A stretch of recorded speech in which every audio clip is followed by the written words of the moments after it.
Hi. So, thank you for joining me on this very snowy day. I will turn around and show you a little bit of that. It is about 30 degrees outside, so I'm going to make this fast.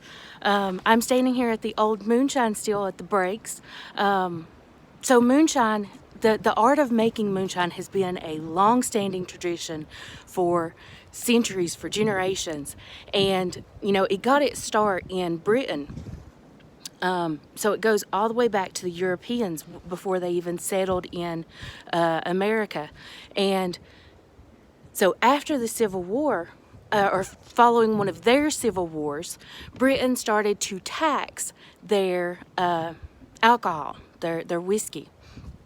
And when they did, you had several of them who managed to kind of escape this tax by delivering their alcohol at night.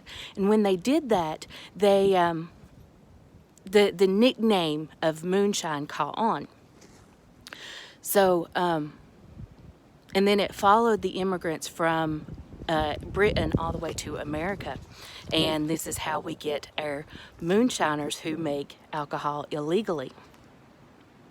In 1620, Reverend George Thorpe sent a letter from a plantation near Jamestown, Virginia, to England, and he described a good drink from Indian corn. This is most likely one of the first whiskeys that were made on the American territories. Historians believe this was probably made from corn rather than their barley that they had been using for or over in England. So George Washington is renowned for having one of the largest moonshine stills in the United States. And after his presidency, several different people had tried to begin a moonshine tax, or an alcohol tax. And then finally with Jefferson, he repealed this tax in 1802. And distillers were able to operate without government interference until the Civil War. I'm going to turn a little bit because the snow turned. Until the Civil War. Let's see if I can get a little shade here, or a little shelter. So until the Civil War, they had operated very freely. They had operated without the government interference. And then after the Civil War, after the American Civil War, they had to, let's turn again. Gotta love the weather. So they had started to tax that alcohol again. They had put another tax on the alcohol in order to pay for what had happened in the Civil War.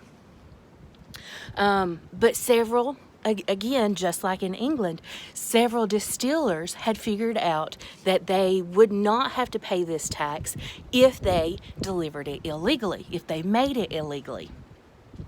And many of them did. And they hid in areas much like the breaks, these very wooded, hidden areas where you can find a small stream, and it's very difficult for the government to get to.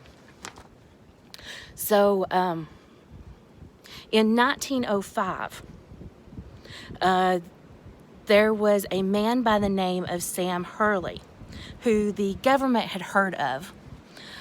He was had gotten a nickname, Bad Sam, back about 10 years before, because he was working inside of a lumber yard. And in this lumber yard, he was known for his marksmanship and for being a great fighter.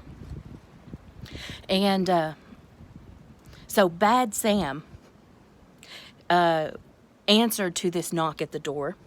And it was a government revenue agent who wanted him to help to round up some of the illegal moonshiners from this breaks area. But about 8 men from the breaks had heard of this, had heard that he was coming, had heard this posse was forming. So they decided that they were going to fight back. And whenever they decided to fight back, they decided that they were going to ambush this posse. So in 1905, he, led this posse through the breaks, and these 8 moonshiners jumped them. Of course, it started, it happened into a very quick, instant chaos. About over 200 bullets were exchanged between the groups of men, and one of the moonshiners actually lost his life that day. So Bad Sam and his posse was arrested for murder in Pike County. And but then that court case went all the way up to a federal jury, and that jury had acquitted all the men.